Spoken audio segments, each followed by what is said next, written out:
नमस्कार साथियों, आज की इस वीडियो के अंतर्गत हम यूपी टेट के 15 अक्टूबर 2017 के पेपर को हल करेंगे। ईबीएस का ये टेस्ट है। जैसा कि आपने यूट्यूब थंबनेल में देखा होगा, ईबीएस के यूपी टेट के 15 अक्टूबर 2017 के पेपर को आज हम हल करेंगे। आइए मित्रों, देखते हैं यूपी टेट का 2017 का पेपर किस प्रकार आया था एवं इसे हल करने का प्रयास करते हैं। पहला प्रश्न यहाँ दिया हुआ है, संविधान सभा ने राष्ट्रीय गान को अपनाया। संविधान सभा ने राष्ट्रीय गान को कब अपनाया? पहले आपको पता होना चाहिए हमारा राष्ट्रीय गान है कौन सा, क्योंकि पर्यावरण में ऐसे प्रश्न बनते रहते हैं कि निम्न में से राष्ट्रीय गान कौन सा है। तो राष्ट्रीय गान है जन गण मन, और इस राष्ट्रीय गान के रचयिता है रविंद्रनाथ टैगोर। रविंद्रनाथ टैगोर ने इस राष्ट्रीय गान को रचा था। संविधान सभा के द्वारा इस राष्ट्रीय गान को 24 जनवरी 1950 को अपनाया गया था। 24 जनवरी 1950 को संविधान सभा ने राष्ट्रीय गान को अपनाया था। तो ये डायरेक्ट आपको याद करने योग्य तथ्य है, ये आपको याद करना पड़ेगा। 24 जनवरी 1950 को संविधान सभा के द्वारा राष्ट्रीय गान को अपनाया गया था। आगे बढ़ते हैं अगले प्रश्न की ओर। सेकंड प्रश्न यहां दिया हुआ है, पुष्कर मेला कहां आयोजित किया जाता है? दूसरा प्रश्न आपसे पूछा है कि पुष्कर मेला कहां आयोजित किया जाता है? जयपुर में, उदयपुर में, जोधपुर में या फिर अजमेर में? तो जो पुष्कर मेले का आयोजन किया जाता है, इस पुष्कर मेले का आयोजन किया जाता है अजमेर में। अजमेर में पुष्कर मेले का आयोजन करते हैं। तो इसका सही उत्तर हो जाएगा डी, अजमेर में। आगे बढ़े अगले प्रश्न की ओर। अगला ये प्रश्न बहुत महत्वपूर्ण प्रश्न है। तीसरा प्रश्न जो दिया गया है, निम्नलिखित पराबैंगनी किरणों में कौन सी अधिक हानिकारक है? आपको बताना है कि पराबैंगनी किरणों में कौन सी अधिक हानिकारक है। अब तक हमने सामान्य रूप से केवल इतना पढ़ा है कि पराबैंगनी किरणें हमारे लिए हानिकारक होती हैं, लेकिन यहाँ आपसे पूछा गया है कि पराबैंगनी किरणों का कौन सा टाइप है जो हमारे लिए सबसे अधिक हानिकारक है। पहला ऑप्शन दिया गया है यूवी ए यानी अल्ट्रावायलेट ए, दूसरा है यूवी बी यानी अल्ट्रावायलेट बी, तीसरा है यूवीसी और चौथा है उपर्युक्त में से कोई नहीं। तो पराबैंगनी किरणों के जो तीनों टाइप यहाँ दिए गए हैं, इन तीनों टाइपों में से सबसे अधिक खतरनाक टाइप जो होता है वो होता है यूवीसी। यूवीसी जो टाइप है ये सबसे अधिक खतरनाक टाइप होता है पराबैंगनी किरणों का। लेकिन ये यूवीसी टाइप पृथ्वी तक आ नहीं पाता, ओजोन परत इसको पूरी तरीके से वही रोक लेती है। हमारी पृथ्वी पे जो पराबैंगनी किरणों का टाइप आता है वो आता है ए या बी, लेकिन हमसे पूछा गया है निम्नलिखित पराबैंगनी किरणों में से कौन सी अधिक हानिकारक है। तो यूवीसी यानी अल्ट्रावायलेट सी टाइप ये सबसे अधिक हानिकारक होती है। आगे बढ़ते हैं अगले प्रश्न की ओर। अगला प्रश्न हमें यहाँ दिया गया है, निम्नलिखित में से कौन सा जीव मंडल का अजैविक घटक नहीं है? आपने जैविक घटक और अजैविक घटक दोनों के बारे में पढ़ा होगा। जैविक घटक भी होते हैं जिनमें जीवन होता है, एवं अजैविक घटक भी होते हैं जिनमें स्वयं का जीवन नहीं होता, लेकिन जैविक घटक के जीवन के लिए वे जिम्मेदार होते हैं। तो आप देखें निम्न में से कौन सा अजैविक घटक नहीं है। प्रोटीन में जीवन नहीं होता, ये अजैविक घटक है। मृदा में जीवन नहीं होता, ये अजैविक घटक है। लेकिन कवक एक जीवित समुदाय है, ये जैविक घटक के अंतर्गत आएगा। और फास्फोरस भी अजैविक घटक है। तो इसका सही उत्तर हो जाएगा सी, कवक। आगे बढ़ते हैं अगले प्रश्न की ओर। गिरसेर परियोजना स्थित है। आपको बताना है कि गिरसेर परियोजना कहां पर स्थित है। तो सभी जानते हैं गिरसेर जो परियोजना है ये गुजरात में स्थित है। और ये गिरसेर परियोजना को, या हम गुजरात में ये जो बना हुआ है इसको हम एशियाई सिंहों का घर भी कहते हैं। एशियाई सिंहों का घर, गिर अभयारण्य के नाम से भी इसको जाना जाता है। 1973 में इसे राष्ट्रीय उद्यान घोषित किया गया था। तो इसका जो सही उत्तर हो जाएगा वो हो जाएगा ए, गुजरात में। आगे बढ़ते हैं अगले प्रश्न की ओर। अगला प्रश्न हमें यहां दिया गया है, WWF से आशय है। WWF का क्या अर्थ है? WWF तो पर्यावरण की दृष्टि से WWF का अर्थ है world wild life fund. World wild life fund, WWF world wild life fund, ये आपको याद करना पड़ेगा। डायरेक्ट याद करने योग्य प्रश्न है। WWF का अर्थ है वर्ल्ड वाइल्ड लाइफ फंड। आगे बढ़ते हैं अगले प्रश्न की ओर। अच्छा, इसके बारे में आप एक चीज और थोड़ी सी जानकारी यहाँ प्राप्त करें। ये जो WWF है, वर्ल्ड वाइड फंड, हिंदी में इसको कहते हैं विश्व वन्य जीव कोष, इसकी स्थापना सन 1962 में IUCN के सहायक संगठन विश्व वन्य जीव कोष WWF की स्थापना इसके माध्यम से की गई थी। आगे बढ़ते हैं अगले प्रश्न की ओर। अगला प्रश्न आपको दिया गया है, गंगा नदी निकलती है, यानी गंगा नदी का उद्गम स्थल कहां से है? पहला ऑप्शन है अरावली श्रेणी से, दूसरा है लद्दाख श्रेणी से, तीसरा है गंगोत्री श्रेणी से और चौथा है मिलाप श्रेणी से। तो हम सभी जानते हैं कि गंगा नदी का जो उद्गम स्थल है वो है गंगोत्री से, यानी गंगोत्री श्रेणी से गंगा नदी निकलती है। तो इसका सही उत्तर हो जाएगा सी, गंगोत्री से। आगे बढ़ते हैं अगले प्रश्न की ओर। अगला प्रश्न है, निम्न में से कौन सी एजेंसी मुख्य रूप से प्रदूषण के मापन से संबंधित है? निम्न में से ऐसी कौन सी एजेंसी है जो मुख्य रूप से प्रदूषण को मापने का कार्य करती है, मुख्य रूप से प्रदूषण को चेक करने का कार्य करती है? पहला ऑप्शन दिया है ग्रीन ट्रिब्यूनल, दूसरा ऑप्शन दिया है केंद्रीय प्रदूषण नियंत्रण बोर्ड, तीसरा ऑप्शन दिया है केंद्रीय जल आयोग और चौथा ऑप्शन दिया है सर्वे ऑफ इंडिया। तो निम्न में से ऐसी कौन सी एजेंसी है जो मुख्य रूप से प्रदूषण के मापन से संबंधित है?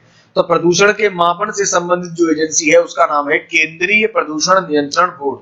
केंद्रीय प्रदूषण नियंत्रण बोर्ड ये एक ऐसी एजेंसी होती है जो प्रदूषण का मापन करने का कार्य करती है। प्रदूषण के मापन से ये संबंधित है। ये मुख्यतः जल एवं वायु प्रदूषण के मूल्यांकन, निगरानी और उनके नियंत्रण आदि पर कार्य करती है।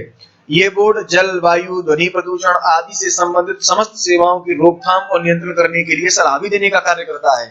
तो केंद्रीय प्रदूषण नियंत्रण बोर्ड जो होता है ये एक मुख्य एजेंसी है जो प्रदूषण के मापन से संबंधित होती है। आगे बढ़े अगले प्रश्न की ओर।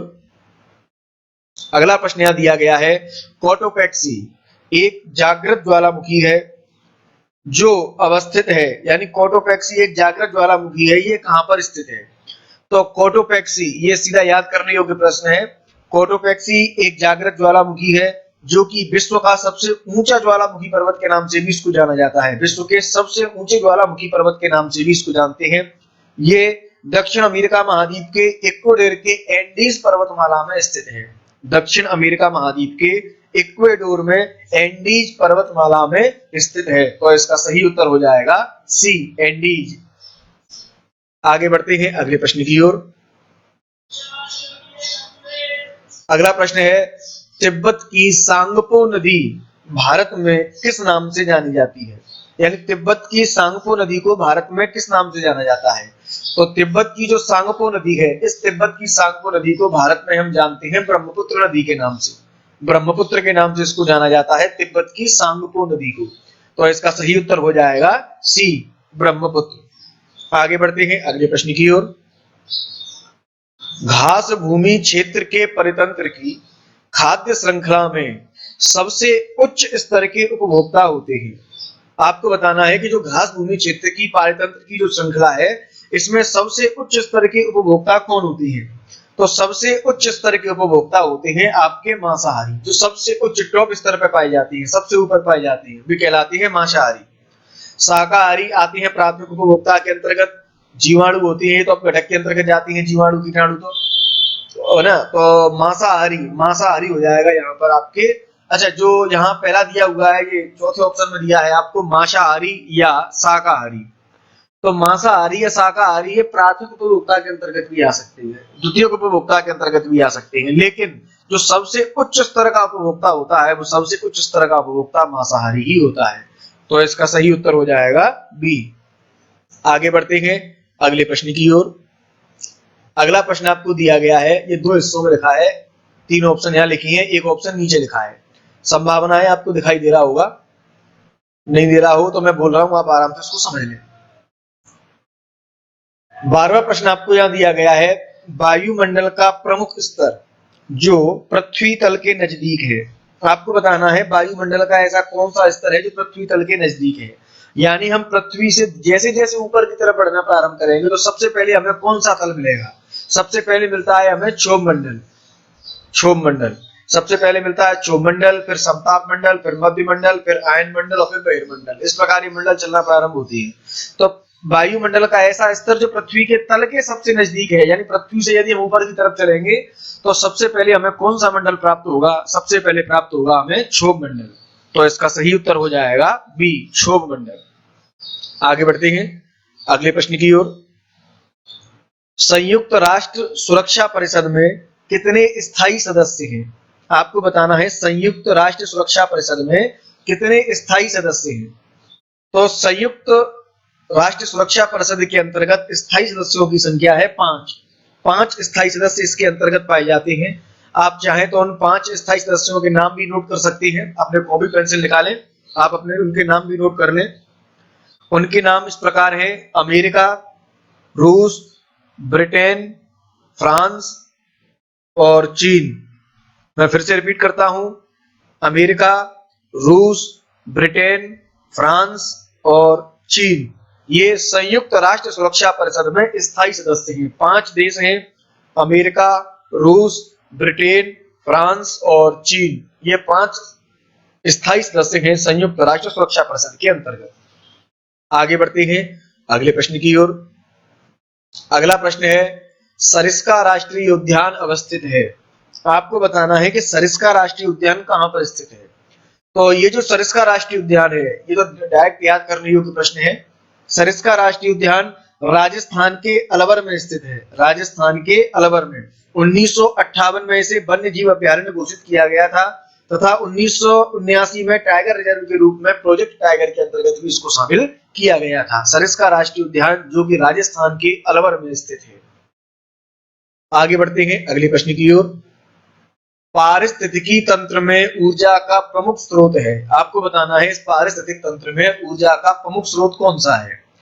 पहला ऑप्शन है एटीपी, दूसरा है सूर्य का प्रकाश, तीसरा है डीएनए और चौथा ऑप्शन आपको दिया है वो है आरएनए। तो पारिस्थितिकी तंत्र में ऊर्जा का जो सबसे प्रमुख स्रोत है, ऊर्जा का सबसे प्रमुख स्रोत है सूर्य का प्रकाश। इस धरती में, इस संसार में ऊर्जा का जो सबसे बड़ा स्रोत है, वो ऊर्जा का सबसे बड़ा स्रोत है सूर्य का प्रकाश। सूर्य के प्रकाश से ही सभी ऊर्जा प्राप्त करते हैं।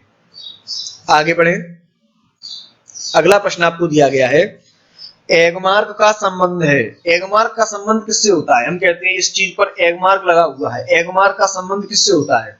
गुणवत्ता से, पैकेजिंग से, संसाधन से या उत्पादन से। एगमार्क का संबंध होता है किसी भी चीज की गुणवत्ता से, यानी क्वालिटी से। एगमार्क का संबंध होता है किसी भी चीज की गुणवत्ता यानी क्वालिटी से, जो कि भारत में कृषि या फिर खाद्य उत्पादों पर लगाया जाता है। एगमार्क कृषि या खाद्य उत्पादों पर इसका प्रयोग किया जाता है। एगमार्क गुणवत्ता यानी कि क्वालिटी से संबंधित होता है। ये खाद्य वस्तुओं की शुद्धता और गुणवत्ता को सुनिश्चित करता है कि ये चीज खाने योग्य है या खाने योग्य नहीं है, इसमें कितनी शुद्धता है, कितनी इसकी क्वालिटी है, इसके बारे में जानकारी हमें बताता है। तो एगमार्क का संबंध होता है गुणवत्ता से, क्वालिटी से। आगे बढ़ते हैं अगले प्रश्न की ओर। अगला प्रश्न है, आर्सेनिक द्वारा जल प्रदूषण कहां होता है। आपको बताना है कि आर्सेनिक द्वारा सबसे अधिक जल प्रदूषण कहां होता है। उत्तर प्रदेश में, दूसरा है मध्य प्रदेश में, तीसरा है बिहार में और चौथा है पश्चिम बंगाल में। तो आर्सेनिक द्वारा जो जल प्रदूषण होता है, आर्सेनिक द्वारा जल प्रदूषण होता है, ये होता है पश्चिम बंगाल में सबसे ज्यादा। आर्सेनिक द्वारा सबसे ज्यादा जल प्रदूषण पश्चिम बंगाल में होता है। इसका कारण है कि भारत के गंगा ब्रह्मपुत्र के मैदानी इलाकों तथा बांग्लादेश के पद्मा मेमना के मैदानी इलाकों में भूमिगत जल आर्सेनिक प्रदूषण से क्षतिग्रस्त है। भारत के 7 राज्यों की यदि हम बात करें तो वे 7 राज्य जैसे कि पश्चिम बंगाल, झारखंड, बिहार, उत्तर प्रदेश, असम, मणिपुर तथा छत्तीसगढ़ का जो राजनांदगांव है, यहाँ पर भूमिगत जल आर्सेनिक प्रदूषण से सबसे ज्यादा प्रभावित है। इनमें पश्चिम बंगाल सबसे अधिक प्रभावित रहता है, क्योंकि पश्चिम बंगाल के 4 जिलों मुर्शिदाबाद, नदिया, उत्तरी एवं दक्षिणी परगना में आर्सेनिक की मात्रा भूमि जल में मानक स्तर से अधिक पाई जाती है। भारत में सर्वप्रथम 1983 में पश्चिम बंगाल में ही आर्सेनिक जल द्वारा प्रदूषण का मामला सामने आया था।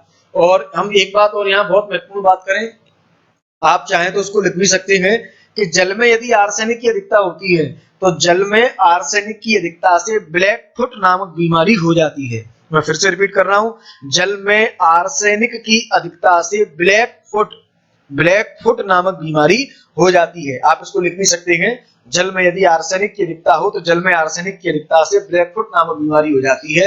और सबसे ज्यादा जल प्रदूषण आर्सेनिक द्वारा यदि हमारे यहाँ होता है तो वो होता है पश्चिम बंगाल में। आगे बढ़े अगले प्रश्न की ओर। मोस्ट इंपोर्टेंट प्रश्न है 18वां प्रश्न, अक्सर रिपीट होता रहता है तो आप इसको याद रखें। वन्य जीव सुरक्षा अधिनियम पारित किया गया। वन्य जीव सुरक्षा अधिनियम कब पारित किया गया? 1960 में, दूसरा है 1962 में, तीसरा है 1972 में और चौथा है 1975 में। तो वन्य जीव सुरक्षा अधिनियम जो पारित किया गया था, ये वन्य जीव सुरक्षा अधिनियम अवैध शिकार एवं अवैध व्यापार को रोकने के लिए प्रारंभ किया गया था।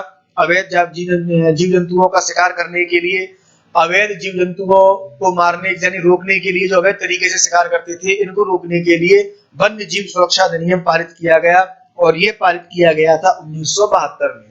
तो इसका सही उत्तर हो जाएगा 1972।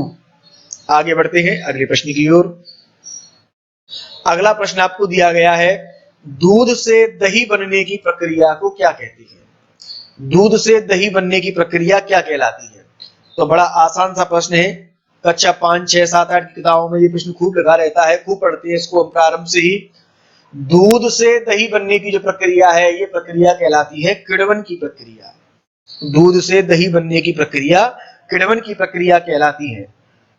और दूध को दही में बदलने वाले जीवाणु का नाम है तो वो है लैक्टोबैसिलस। सभी जानते हैं लैक्टोबैसिलस जीवाणु दूध को दही में परिवर्तित करता है। आगे बढ़े अगले प्रश्न की ओर। किस देश के संविधान से मौलिक कर्तव्य को लिया गया है? यानी हमारे संविधान में जो मौलिक कर्तव्य लिखे हुए हैं, इन मौलिक कर्तव्यों को किस देश से लिया गया है? किस देश के संविधान से इनको हमने उठाया है? तो मौलिक कर्तव्य जो हमने लिए थे अपने, इन मौलिक कर्तव्यों को लिया था हमने सोवियत संघ रूस से। सोवियत संघ रूस से हमने इन मौलिक कर्तव्यों को लिखा था। और इन मौलिक कर्तव्यों को लेने वाला जो स्थान था उसको हम कहते हैं यूएसएसआर। यूएसएसआर का अर्थ है union of Soviet socialist Republic. USSR, union of Soviet socialist Republic, यानी रूस इसको कहा जाता है, पूर्व सोवियत संघ इसको हम कह देते हैं। इसे संविधान के भाग 4 में अनुच्छेद 51 का के अंतर्गत लिखा गया है। मौलिक कर्तव्यों की संख्या 11 थी, जिसे प्रत्येक भारतीय नागरिकों को इसका पालन करना चाहिए। हम सभी जानते हैं प्रत्येक भारतीय नागरिक को अपने मौलिक कर्तव्यों का पालन करना चाहिए। आगे बढ़ते हैं अगले प्रश्न की ओर।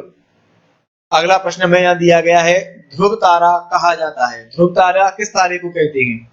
तो सभी जानते हैं, बड़ा आसान सा प्रश्न है। ध्रुव तारा जो उत्तर दिशा में तारा पाया जाता है, सबसे चमकदार जो तारा होता है उसे हम ध्रुव तारे के नाम से जानते हैं। तो इसका सही उत्तर हो जाएगा ए। ध्रुव तारा हमेशा उत्तर दिशा में ही चमकता है और ध्रुव तारे के माध्यम से ही दिशा ज्ञात करने का कार्य किया जाता था। आगे बढ़े। भारत में प्रोजेक्ट टाइगर प्रारंभ किया गया। भारत में प्रोजेक्ट टाइगर कब प्रारंभ किया गया? पहला ऑप्शन है 1972 में, दूसरा ऑप्शन है 1973 में, तीसरा ऑप्शन है 1981 में और चौथा ऑप्शन आपको दिया गया है 1985 में। तो भारत में जो प्रोजेक्ट टाइगर स्टार्ट किया गया था, ये प्रोजेक्ट टाइगर स्टार्ट किया गया था 1973 में। 1973 में भारत में प्रोजेक्ट टाइगर स्टार्ट किया गया था। तो इसका सही उत्तर हो जाएगा बी। आगे बढ़े अगले प्रश्न की ओर। फूलों की घाटी अवस्थित है। फूलों की घाटी कहां पर स्थित है? तो आपको बताना है कि फूलों की घाटी कहां पर स्थित है। तो आइए देखते हैं। जम्मू कश्मीर में, हिमाचल प्रदेश में, सिक्किम में या फिर उत्तराखंड में। तो फूलों की घाटी नाम से जो स्थान है, यानी फूलों की घाटी भारत के एक राष्ट्रीय उद्यान का नाम है। फूलों की घाटी राष्ट्रीय उद्यान का नाम है जो कि उत्तराखंड के चमोली जिले के हिमालयी क्षेत्र में स्थित होती है।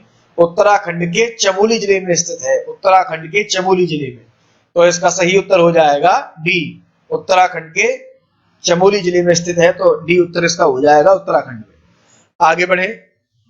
अगला बहुत कठिन प्रश्न आया है यहाँ पे, सबसे कठिन प्रश्न है शायद। एक वयस्क मानव में कुल अस्थियों की संख्या कितनी होती है? शायद बहुत ही कठिन प्रश्न है ये, लेकिन इसका उत्तर मैं आपको बता देता हूं। 206 हड्डियां होती हैं एक वयस्क व्यक्ति में। आगे बढ़े अगले प्रश्न की ओर। ग्रीन पीस इंटरनेशनल का मुख्यालय अवस्थित है। ग्रीन पीस इंटरनेशनल का मुख्यालय कहां पर है? सबसे पहले ये समझिए ग्रीन पीस है क्या। ग्रीन पीस एक स्वतंत्र वैश्विक अभियानकारी संस्था है, पूरे विश्व की एक संस्था है जिसकी स्थापना 1971 में की गई थी। इस संस्था का उद्देश्य होता है वैश्विक स्तर पर व्यक्तिगत और सामूहिक प्रयासों के जरिए पर्यावरण संरक्षण एवं पर्यावरण विकास को प्रोत्साहन देना, कि पर्यावरण का विकास लगातार होता रहे। और इस ग्रीन पीस का जो मुख्यालय है, ग्रीन पीस का मुख्यालय एम्स्टर्डम नीदरलैंड में स्थित है। एम्स्टर्डम नीदरलैंड में स्थित है। तो इसका सही उत्तर हो जाएगा सी, एम्स्टर्डम नीदरलैंड। आगे बढ़े अगले प्रश्न की ओर। प्रकाश संश्लेषण के प्रकाशीय चरण के दौरान खाली स्थान का ऑक्सीकरण एवं खाली स्थान का अपचयन होता है। आपको बताना है जब प्रकाश संश्लेषण की प्रक्रिया होती है तो किसका अपचयन होता है और किसका ऑक्सीकरण होता है। तो आइए देखते हैं। पहला ऑप्शन दिया है जल एवं NADP, दूसरा है NADP2 एवं CO2, तीसरा ऑप्शन है CO2 एवं जल, और चौथा ऑप्शन है CO2, NADPH2। तो आपको बताना है प्रकाश संश्लेषण के प्रकाशीय चरण के दौरान किसका ऑक्सीकरण होता है और किसका अपचयन होता है। तो प्रकाश संश्लेषण की रिएक्शन आप सभी ने पढ़ी होगी। तो प्रकाश संश्लेषण की जो प्रक्रिया है इसमें ऑक्सीकरण तो होता है जल का H2O का, और अपचयन होता है NADP का। तो इसका सही उत्तर हो जाएगा जल एवं NADP।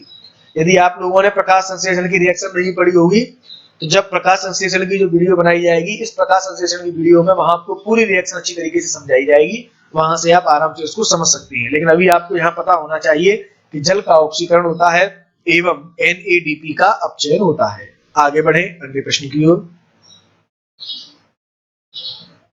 LPG के संदर्भ में क्या सत्य नहीं है।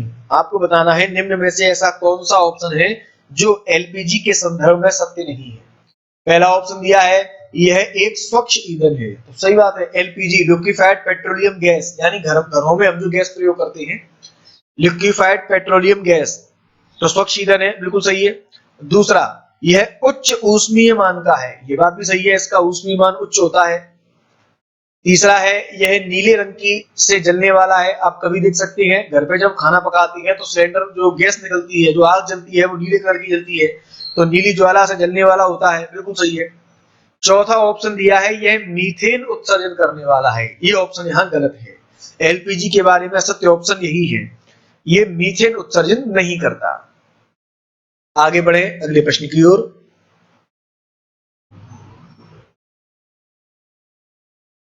अगला प्रश्न हमें दिया गया है प्रजातियों की उत्पत्ति एक रचना है। प्रजातियों की उत्पत्ति द ओरिजिन ऑफ स्पीसीज, ये रचना है चार्ल्स डार्विन की। Origin of species, Charles Darwin. तो इसका सही उत्तर हो जाएगा बी, चार्ल्स डार्विन की ये रचना है। आगे बढ़ते हैं अगले प्रश्न की ओर। मकर रेखा है, मकर रेखा, तो अभी मैं आपको तीनों रेखाओं के बारे में सामान्य जानकारी यहां दे देता हूं। 0 डिग्री जो अक्षांश होता है, 0 डिग्री अक्षांश को भूमध्य रेखा कहा जाता है। 0 डिग्री अक्षांश से यदि हम ऊपर की तरफ बढ़े, ऊपर की तरफ का अर्थ है उत्तरी दिशा में यदि अपन बढ़ते हैं, तो नॉर्थ यानी 23.5 डिग्री नॉर्थ पे पाई जाती है आपकी कर्क रेखा, और 23.5 डिग्री साउथ में पाई जाती है आपकी मकर रेखा। तो इसका सही उत्तर हो जाएगा 23.5 डिग्री साउथ, सी इसका ऑप्शन हो जाएगा, ये इसका बिल्कुल सही उत्तर है। आगे बढ़ते हैं अगले और अंतिम प्रश्न की ओर। यूपी टेट के पेपर का अंतिम प्रश्न यहाँ पर दिया गया है, अंतरराष्ट्रीय न्यायालय का मुख्यालय कहां पर है। तो अंतरराष्ट्रीय न्यायालय का जो मुख्यालय है, ये मुख्यालय नीदरलैंड में अवस्थित है, हेग नामक स्थान पे। नीदरलैंड हेग में ये स्थित है। इसकी स्थापना 3 अप्रैल 1946 को की गई थी। अंतरराष्ट्रीय न्यायालय की संविधि में 5 अध्याय और 70 अनुच्छेद है, ये इसके बारे में सामान्य जानकारी लिखी हुई थी। अंतरराष्ट्रीय न्यायालय का मुख्यालय है, ये है हेग में, हेग नीदरलैंड के अंतर्गत आता है। तो इसका सही उत्तर हो जाएगा बी, हेग में। धन्यवाद साथियों, इस प्रकार हमने यूपी टेट 2017 के पेपर को यहाँ हल किया। आगे के पेपर की जो वीडियो है वो बहुत जल्द आपके सामने उपलब्ध कराई जाएगी। धन्यवाद।